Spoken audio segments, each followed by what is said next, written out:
Audience, let me hear you. Are you ready to keep Florida free?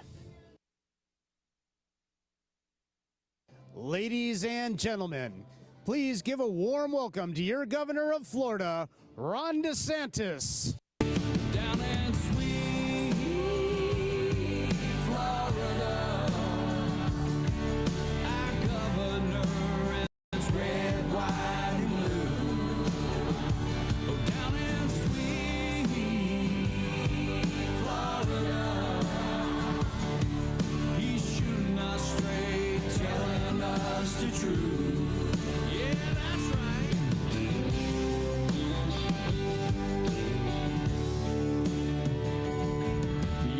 Hello, Clay County. Are you happy to live in the free state of Florida? Are you going to come out on November 8th so we can keep it that way? And in the process, will you help me send a tired, worn-out old donkey out to pasture once and for all? We're so happy to be here. I want to recognize our Senator Jen Bradley, our State Rep Sam Garrison, State Rep Bobby Payne. We have Sheriff Cook, I think, is here as well. And Aaron Skipper from the Clay County School Board. Welcome. Vote for them if they're on the ballot. Some of them may have already won one election with no primary. How many of you have already voted in the election? Okay. How many of you are waiting till Election Day to vote? How many of you are going to vote early in person before Election Day? Anybody? A few. Okay, good. Well, I'm pretty confident we're going to win Clay County, but I need a record turnout in Clay County. So can you help me with that? Can we get that done? We've got to do it, and we've got great opportunities. And look, part of it is people know and they appreciate good leadership.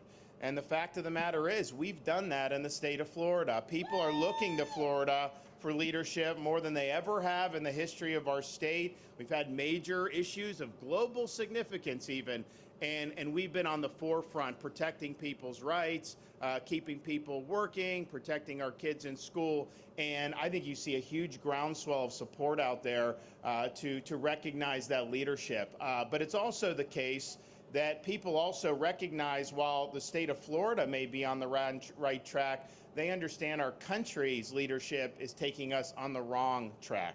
And you've seen, I don't know if you saw, we did have a visitor earlier this week down in South Florida. It's a fella that was wandering around a little aimlessly. I don't know if he really knew where, so they had to get him, get him situated. He was making a lot of misstatements as usual. And it's interesting, you see this, because these people are so predictable. The regime media is going to knife this guy in the back as soon as the Democrats get blown out on Tuesday, because they see him as a liability.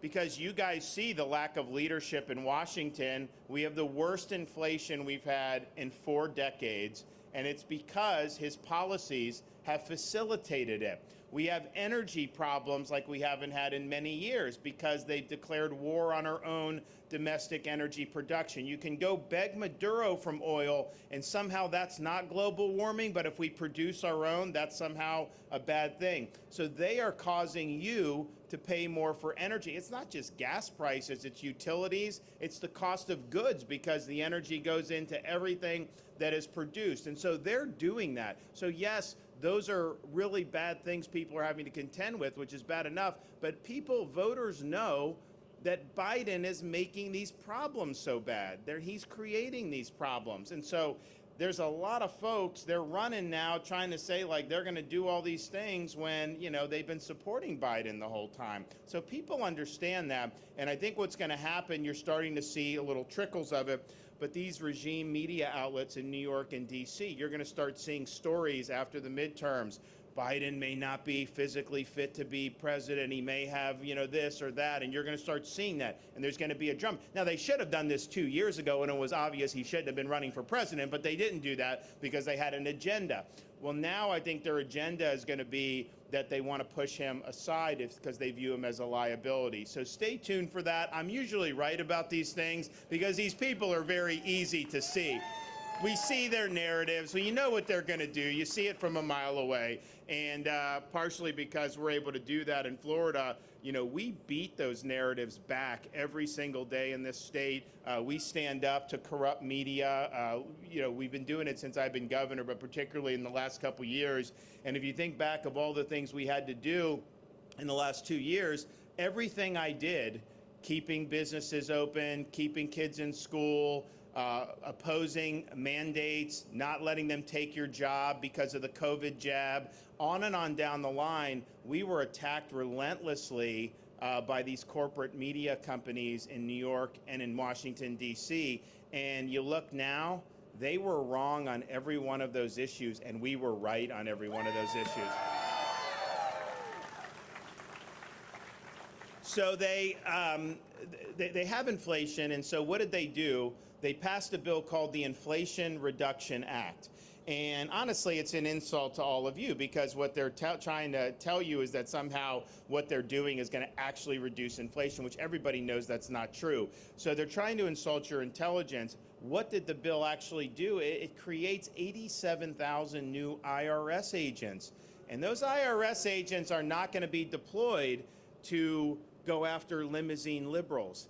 Those IRS agents are going to be deployed to go after people like you. They want to go after working people who may not be able to afford a fleet of accountants or a fleet of lawyers to be able to comply with the tax code. And they're just going to turn the screws on people that they don't like. So that's what's going to happen with that. And I just think every member of Congress who voted for that bill should be required to be audited by the IRS every single year.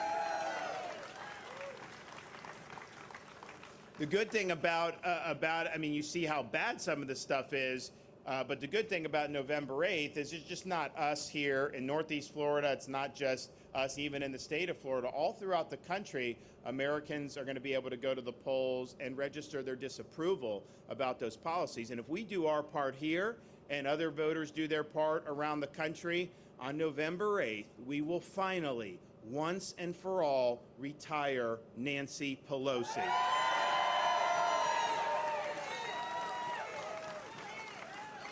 We thought we did it in 2010, and she came back, but honestly, she's a great advertisement for what I really strongly believe we need, which is term limits for members of Congress. That would make things so much better if we could do that. So you have the IRS agents, and I'm just thinking to myself, why aren't we doing 87,000 Border Patrol agents given everything that's going on at the border? They've had millions of people that have just poured across illegally from over 100 different countries. And I've seen people, because I had people down there, I went down there last year, people from like Libya, people from Asia, people like from all over coming through. We have no idea who the heck any of these people are. Of course, they won't let you come back into your own country unless you do a COVID test, but these people are coming in. You think they're testing them for COVID? Of course not. They treat illegal aliens coming across our border better than they treat American citizens in many respects, and that's just wrong. So you have that, and it's because, again, Biden's policies have facilitated this. He said when he was president, anyone can come. He revoked the policies under the Trump administration, like remain in Mexico, which was a very sensible thing to do. The remain in Mexico is a very sensible policy, and it was working. So he did that. So millions of people. And, you don't hear the media, the left, they don't care about that, millions of people coming in. These border towns are getting totally overrun.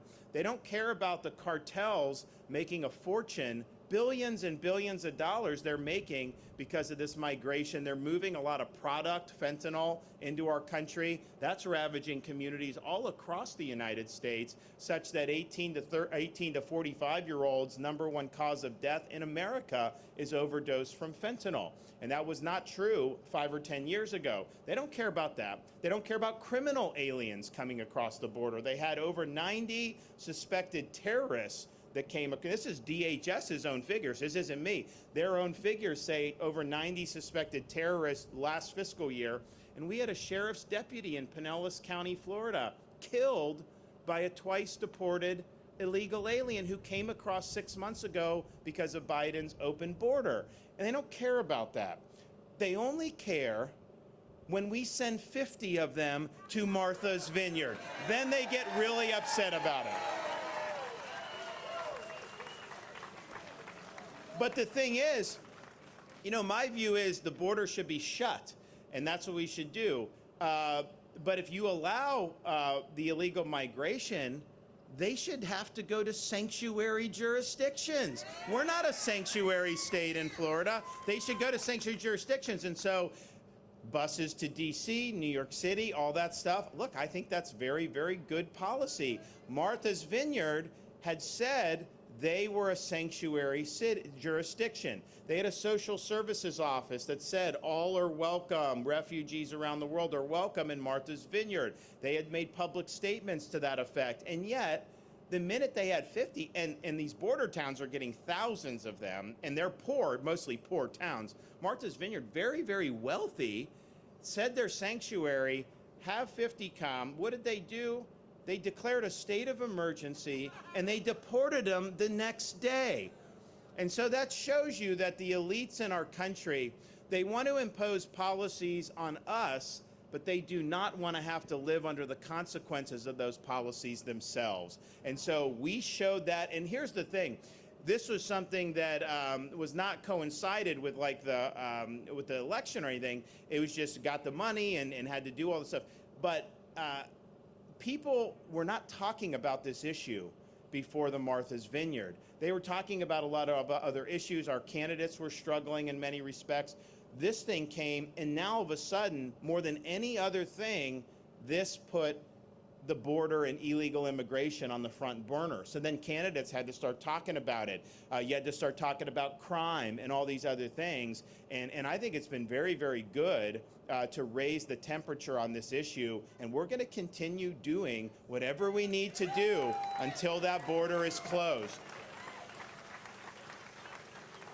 And the thing, too, is if you think about what's going on, so you have an open border, which is a disaster, then you have a lot of places around this country that are letting criminals basically out of jail, let them roam the streets, let them commit criminal acts against people without holding them accountable. They've attacked law enforcement.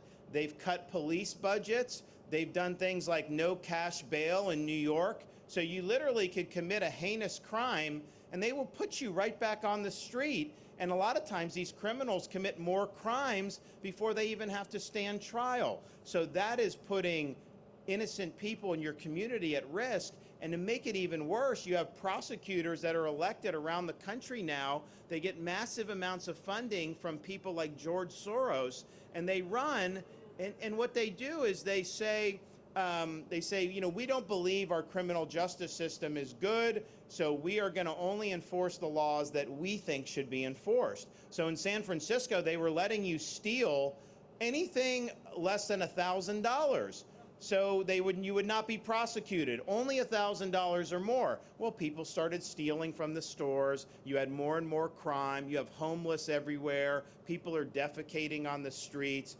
It's a total disaster. So when you don't have the rule of law and you don't have public safety, the whole society and the whole social order really starts to fray, and the quality of life goes into the toilet. So in Florida, we are proud to be a law and order state. And I'm proud to be a law and order governor. So they were defunding police, and you never saw me marching in those George Floyd protests or riots. And honestly, they were attacking police with those protests. It was very, very disgraceful. You never saw me doing that. We backed law enforcement. Instead of reducing funding like so many other places around the country, we did 2 years in a row $1,000 bonuses for all sworn law enforcement, all firefighters, and all EMTs in the entire state of Florida. No one else was doing that. And then, because we understand how poorly some of these folks are being treated in these other areas, we said, okay, if you come to Florida and take a job, municipal, county, state law enforcement, it doesn't matter. If you do that, particularly if you're coming from these other jurisdictions, you get a $5,000 signing bonus as a new recruit. And so you've got people that are begging to come down to Florida from Seattle, New York City, you name it. And I'll tell you, I've spoken to a lot of these folks over the last 2 years, and it's the best decision they've ever made. To a man, they will say, couldn't be happier to be in a state that actually values public safety and actually values them. And I've had people, because we've had people move to Florida, as many of you may know, and I'm not like recruiting people to move. We got a lot of people. It's a big state. I'm happy with everybody we have here, and I'm not asking, like some governors just beg, will you please move to my state? And I'm like, I don't need to do that. But people come. It's a free country. You can vote with your feet, and they voted for Florida in record numbers. And if you talk to realtors, when they ask, why are you moving, particularly families, one of the #1 reasons is public safety. They don't feel safe in a lot of these communities where they have been, particularly in the West Coast and the Northeast and places like Chicago. And so don't let these guys on the left get away they advocate very bad policies, and we need to hold them accountable, and we need to make sure any of these people running for office on the other side, that you hold them accountable for being anti-law enforcement, because they are, and they're not going to keep our community safe. We will do that here in the state of Florida. It's because we support the people that get it done for us. It's interesting. I got asked to go up to New York State to help our governor candidate up there, Lee Zeldin, last weekend. I did the coin toss at the Florida-Georgia game down the street here. And how many Georgia fans are here? Do we have any? Okay. How many Florida fans do we have? Seminole fans? Anybody? Okay. So, look, I mean, growing up in Florida with the college football, it was like we were the best state by far. Florida, Georgia for Florida was like, used to be almost an automatic victory. And, things have just changed for the state. And I'll tell you, when I was my first year as governor, I said to my staff, I was like, you know what? Well, I'm going to sign letters of congratulations to all our high school blue chip football recruits on signing day, because we've got a lot of good high school players, and we want to recognize that. So they give me this stack, and I'm signing these things, and it's, and they type it up for you. It's like, Dear Johnny, congratulations on signing with the University of Alabama. Okay. Dear Mike, congratulations on signing with Clemson University. Okay. Dear Tim, congratulations on signing with the University of Georgia. I'm like, why am I signing congratulation letters for them going out of state? We got more work to do on recruiting. We need to keep all our high school players at our state universities in state, and we need to get back to where we're going. Anyway, I went and like, I knew Florida was an underdog, but it's good. We did the coin toss, and First Lady was there with me with 2 kids. And she had actually, so like our Saturday was, I go in the morning to take my 4-year-old to play t-ball. First Lady then goes later to Doak Campbell Stadium to do the coin toss for Florida State, Georgia Tech. And then I'm here, and I was doing the tailgate saying hi to everybody. And, the good thing about like a Florida-Georgia rivalry is like across those lines, they all want to keep Florida free, and they're all supporters. So it was really good. So we did that, and then the First Lady came and joined us here in Northeast Florida for the game. But I flew up after that, and because I wanted to be helpful. And I'm sitting up there, and these people are coming up to me just like they do here, complaining about New York. We have people that move in record numbers from a lot of different places, but to New York, and they will talk about how upset they've been by being treated so poorly by their own government. And it's because their government is run by leftist, corrupt politicians. That is why you're seeing everything go to hell in a handbasket there. So I went up there and was able to talk to some of the folks, and I think he's got a chance. He definitely would win if you took all the Republicans who fled New York and let them vote in this election. He definitely win there. Well, we'll see what happens. So we're up there, and I'm comparing how Florida is run versus how New York is run. So, for example, we have millions of more residents in the state of Florida now than in the state of New York, and yet our state budget is less than half of the state budget of New York. But when the New Yorkers move here, what do they tell me? You guys have better roads than New York, better infrastructure, better services, and they just came out with the nation's report card. Florida ranks number 3 in 4th grade reading and number 4 in 4th grade math in the entire country. And Clay County is one of our best school districts, so thank you. And that's one of the reasons, I did more increases for teachers for salaries than any governor in the history of the state of Florida. And we're going to do more, not to the unions, but to the actual teachers. And we'll make sure that that's very clear. So obviously we're doing better on K-12 education. And then our state university system is ranked number 1 for public higher education in the country. We just got ranked again for having the most affordable higher education system in the country, partially because I haven't let them raise tuition. Anyone that goes on the board, I say, you don't raise tuition or I'm taking you off the board. And so we have the same tuition rates today than when I became governor. So it varies a little bit per university, but you're talking about $6,200 in that range as an in-state Florida resident to go to a university. And University of Florida is ranked number 5 in the country now for public universities, behind UCLA, Berkeley, Ann Arbor, Michigan, and University of Virginia. Florida State's top 20, USF and Tampa top 50, and others are doing better too. So you can go and it's affordable, so that's great. And by the way, in Florida, grandparents can qualify for in-state tuition. So if you have grandkids out of state, but you have Florida residency, you can have them come as in-state tuition. But we're clearly better there on higher ed. And so it's like, okay, where is all this money going? They're taxing their residents, to smithereens. They're driving businesses away. And I think a lot of the money just goes to special interests. I think it's all just a very corrupt bargain where they milk the taxpayers. They make people that are productive feel like second-class citizens, and then they send it to the people that keep them in office. And so that's a very difficult thing to do. And oh, by the way, they have twice the budget that we do.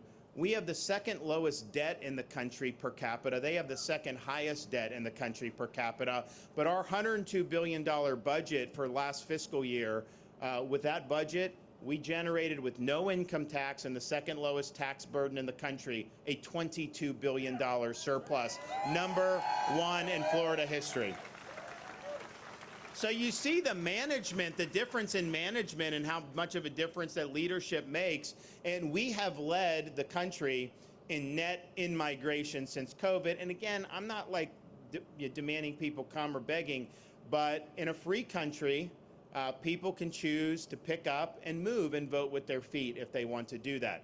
And you didn't see people, even though I was being criticized during COVID and being attacked every which way, you didn't see people fleeing the state of Florida. No, to the opposite. You saw people being willing to pick up their entire life from as far away as Seattle, Washington, and come all the way across a continent for a chance at a better life. And that's just because we did it right and we've kept the state free. And so you see that you have investment, wealth, all this other stuff happening in the state of Florida. And even some of our worst critics were amongst those who would come down, because we set a tourism record in 2021. We set a foreign tourism record as well. But you would have lockdown governors. They'd lock down their people, and then they would flee to Florida and hang out, send their family to Florida. CNN anchors would be attacking me on TV for being open. Then you'd see them down in Miami Beach without a mask on, all this stuff. You know, it's just ridiculous. And so we saw that. But one of the reasons I think people really gravitated is because we were standing for people's individual freedom when it wasn't popular to do in some circles. For example, we banned vaccine passports in the state of Florida very early on. 2021, what they wanted to do is they wanted our country to become, I think it's really like a Faucian dystopia, where you have biomedical security parameters just to be able to live in society. So you go to a restaurant, you got to show your shot record. You go to travel, you got to show shot records. And so we said that's totally unacceptable. So we nipped that in the bud, because this is when Biden was first getting in there. We said no passports in Florida are allowed. And I think we set the stage for the rest of the country to follow Florida on that, which is very important. We also said, and just think about it, how many people would want to visit Florida or visit anywhere if you had mandates and all this stuff in place? Of course they wouldn't want to do that. You're going to go travel, spend your family's savings to go to San Francisco for like a long weekend, dodge feces in the street, have to contend with homeless accosting you on the street, and then when you want to go to a restaurant, they demand that you cough up your shot records? I don't think so. That's not very appealing for a lot of people. We also saw other states, they were trying to fire people for not getting the COVID shot. Cops, nurses, firefighters, you name it. And these were people that were hailed as heroes for serving during COVID. Most of them had gotten infected by COVID and had natural immunity, and yet they were wanting to cast them aside. You had a lot of people that were basically saying you shouldn't be able to leave your house unless you get this shot. That stuff was being said by these people on the far left. We called a special session in the legislature. We passed protections for Floridians because our policy is very simple. No Floridian should have to choose between a job they need and a shot they don't want. And that's the way it's going to be here. And now you have the CDC adding to the childhood immunization schedule COVID shots for kids. And incidentally, Florida was the first state, we may still be the only state, but we were the first state under our Surgeon General, Dr. Joseph Ladapo, to say, you know what, parents, we know the pharmaceutical companies want you to take their product. We know the CDC is going to tell you you got to do it, but we do not see the benefit of doing this for these kids, and we recommend against giving kids mRNA shots. So that's Florida's recommendation, and parents can do what they want, but honestly, it's based on science and evidence. So the fear is because they've added that to the schedule that state governments, local governments, school districts will use that as a pretext to mandate COVID shots on school children. And I think you're going to see that in many parts of the country. I think they're absolutely going to do it after the election. Now, in Florida, fortunately, you have me, and so we think ahead on these things. We think ahead on these things. So I got the legislature together last year and passed legislation that I signed into law.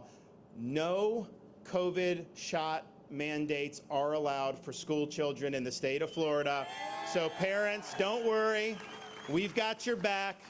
We understand, and you're not going to be forced to do that. And that's the thing. If you look at what we've been able to do across the board, one of the things we've really stood out on is on the issue of education, particularly supporting the rights of parents to be involved in the education and upbringing of their kids.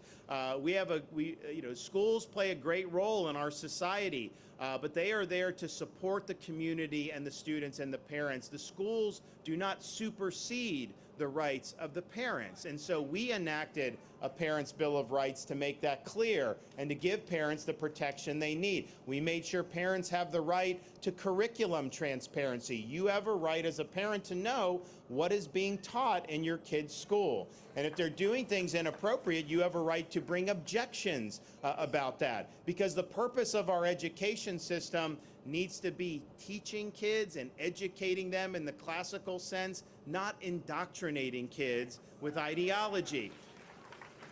And that's why in the state of Florida, we have banned critical race theory in our K through 12 schools. We're not going to teach our kids to hate this country or to hate each other. We're going to teach real history.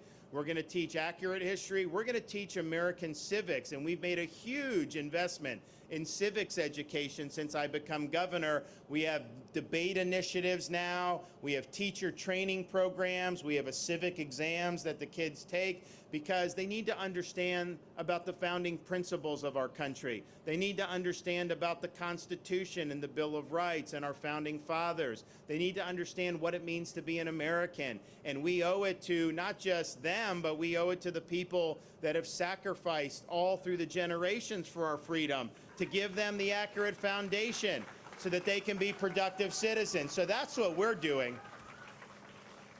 My wife and I, we have at home, we have a 5, a 4, and a 2-year-old, and they put us through our paces, and as parents, I think we're very sympathetic with the challenges that parents face in this day and age. I mean, my son's 4, he can grab the Apple remote and start downloading things on the thing. So there's a lot of influences, there's a lot of things that, you know, you may not want your child exposed to, and that's more at people's fingertips now than it ever was when I was a kid. And so parents obviously are concerned about that, and my wife and I, you know, we just believe as a parent in Florida, you should have the right to send your kid to school. They should be able to watch cartoons, do normal kid things, without having some agenda shoved down their throat. It is wrong to be injecting concepts like sexuality in elementary school classrooms. And we stood up for parents on that because it's wrong to teach a 6-year-old that they were born in the wrong body. It's wrong to teach 3rd graders that their gender is a choice. And yet, that is going on in places throughout this country, as much as people in the media don't want to acknowledge that that is happening. And so we signed legislation called Parents' Rights in Education earlier this year.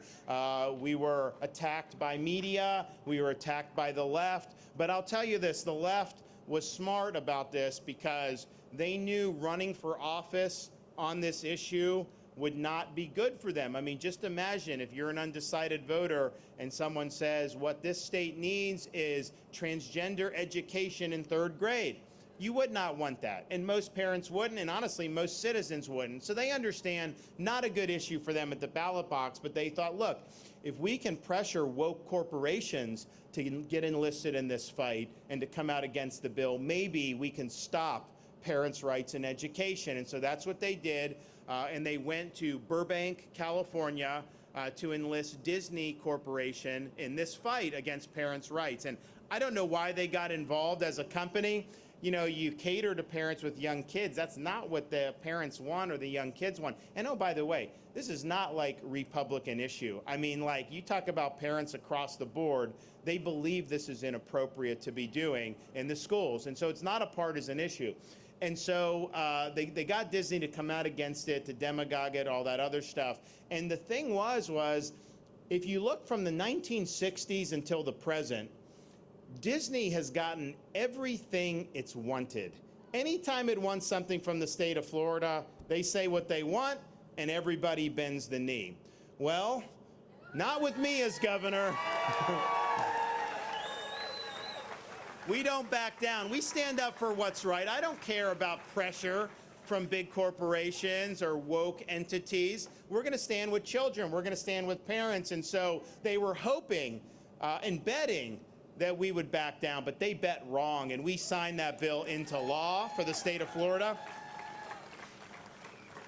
But it was interesting because after we did that, I honestly thought the fight was over, but Disney said, we are going to make it our mission to get parents' rights repealed in the state of Florida. And I'm thinking to myself, you know, what, are you kidding me with doing this? And they have a right to do it, but they don't have a right to have you and me subsidize their activism. And what's happened is since the 1960s, they have a unique arrangement. I don't think anyone in the country gets the benefits they do. They have their own government that they run in Central Florida and answer to. They get exempt from laws that their competitors have to follow, and they get major tax breaks. And so what we said is, okay, that is not consistent with our values, what you're doing. You're free to do it, but we are not going to put you on a pedestal while you're attacking Florida values. And so we work with the legislature, took action, and because we did, Disney is no longer going to have its own government. They're going to live under the same laws as everybody else. and they're going to pay their fair share of taxes in the state of Florida. And the thing about it is you just scratch your heads, because even 5 years ago, we would never have been having this conversation. So what is going on? And I think it's a function of what I call the woke mind virus and this leftist ideology that's getting involved in companies now, universities, media, tech, you name it. And it leads to things like, for example, you have in swimming, you got somebody, he competes on the men's team for 3 years and then switches to the women's team and wins the championship against these women who were training. How unfair is that to all the women who worked hard to try to win the championship? And incidentally, the female swimmer that got screwed out of that was from Florida. Well, not a Florida university, but her permanent residence there. We actually did a proclamation in Florida proclaiming her the rightful champion for NCAA swimming. So you have situations like that. So in Florida, we did, 2 years ago, we did a bill for protecting women's sports. I signed it into law, and it basically says that, as a father of a 5-year-old daughter and a 2-year-old daughter, in addition to a 4-year-old son, and my girls are very athletic, and if that's what they want to do, fine. I mean, we let them do what they want, but they should be able to compete with fairness and with integrity, and they shouldn't have opportunities yanked away from them because of a woke agenda. And so in Florida, that won't happen.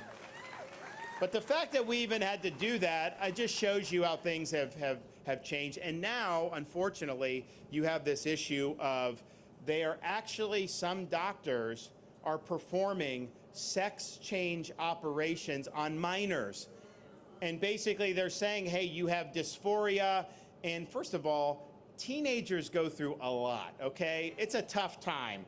And the idea that someone's going through something, that the answer is to mutilate them and cut off some of their private parts, is ridiculous. It is not following science. But one of the things that's clear is over 80% of this dysphoria resolves itself by the time they become adults anyways.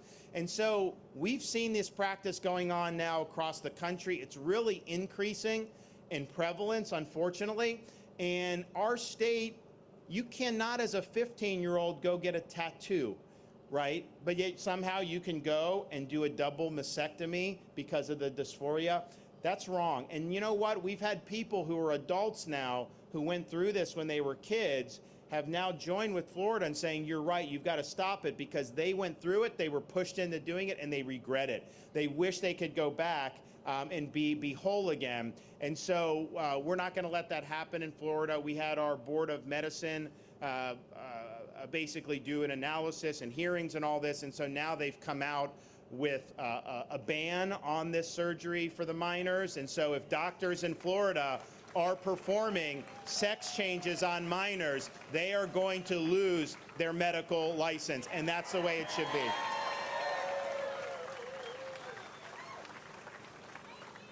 But it's a function of ideology taking over medical practice, ideology infecting what should be evidence-based determinations, but instead is more about fitting in with whatever the current thing is. And that's very dangerous for a society writ large. I mean, because if you think about it, what are the woke doing? They're taking down statues of Thomas Jefferson. They're taking George Washington's name off school buildings. They're telling us and wanting us to believe that men can get pregnant.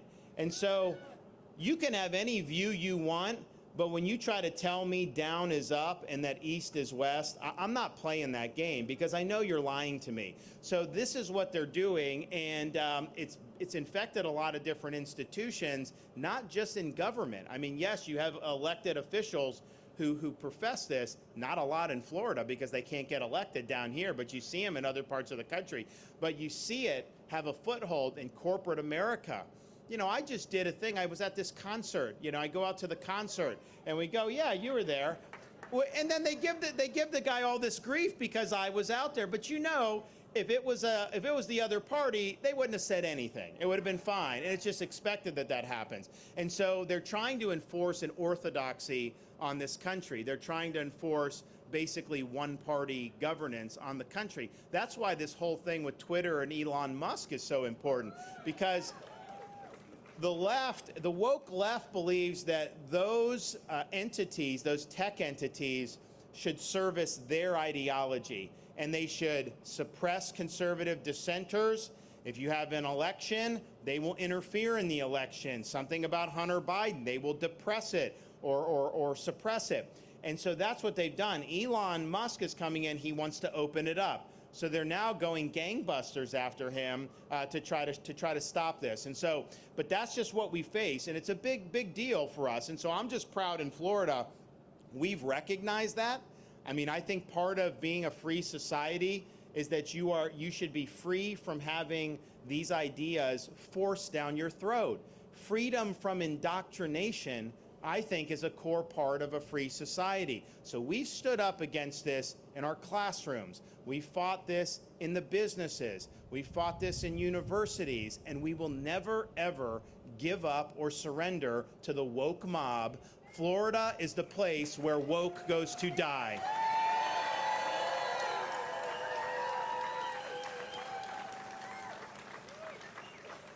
So we've got, how many days now to the election? I'm lose track, yeah. So I do know it's Tuesday, November 8th. And, you know, you guys who said you haven't voted yet, I know every one of you will vote. And those of you who have voted, you need to get one more person to come out and vote for me. So that's your task.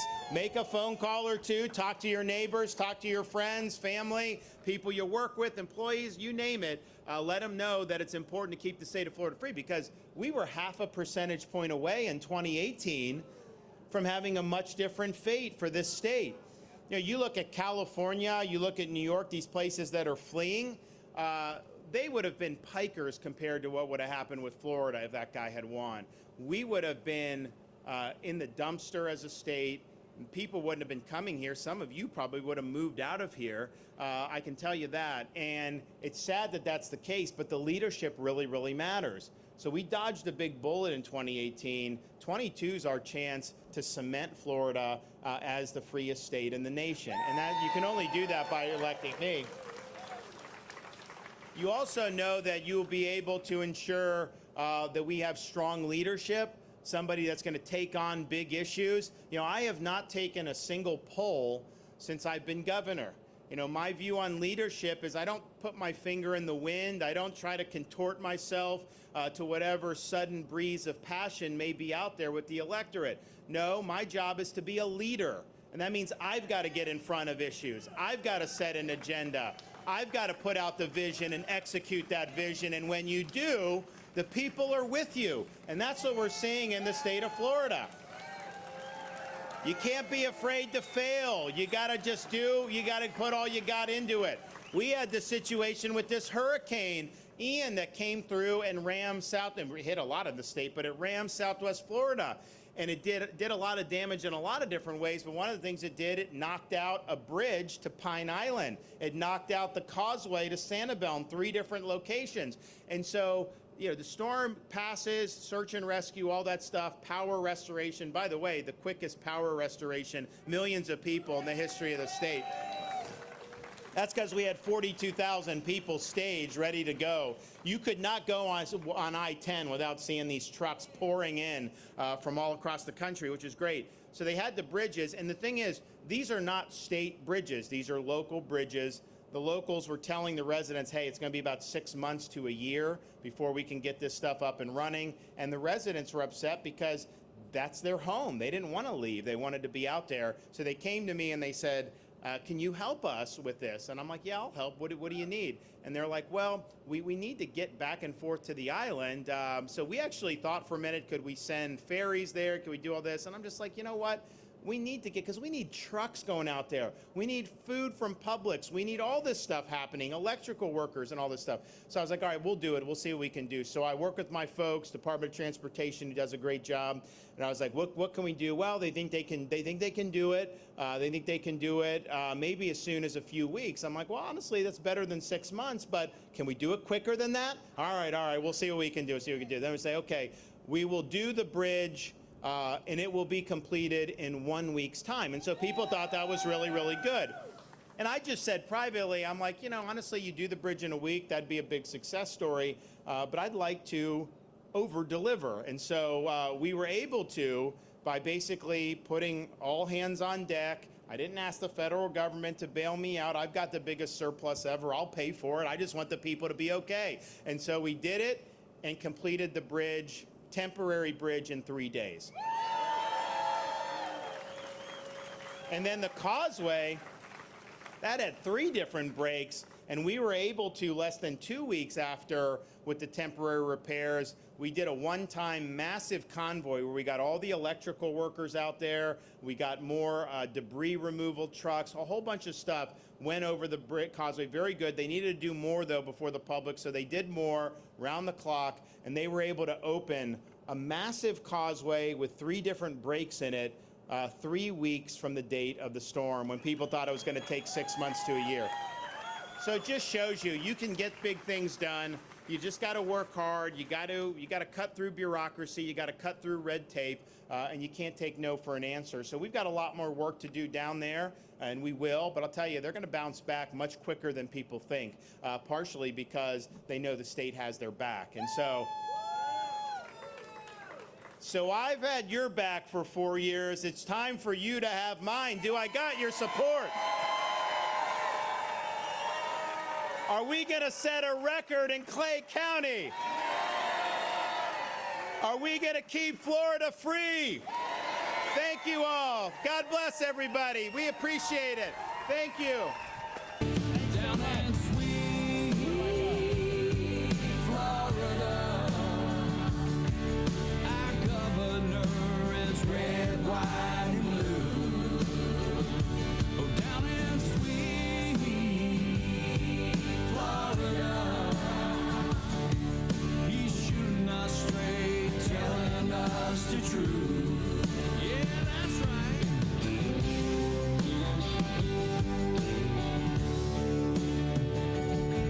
You can take it to the bank. He don't care what Brandon thinks at the White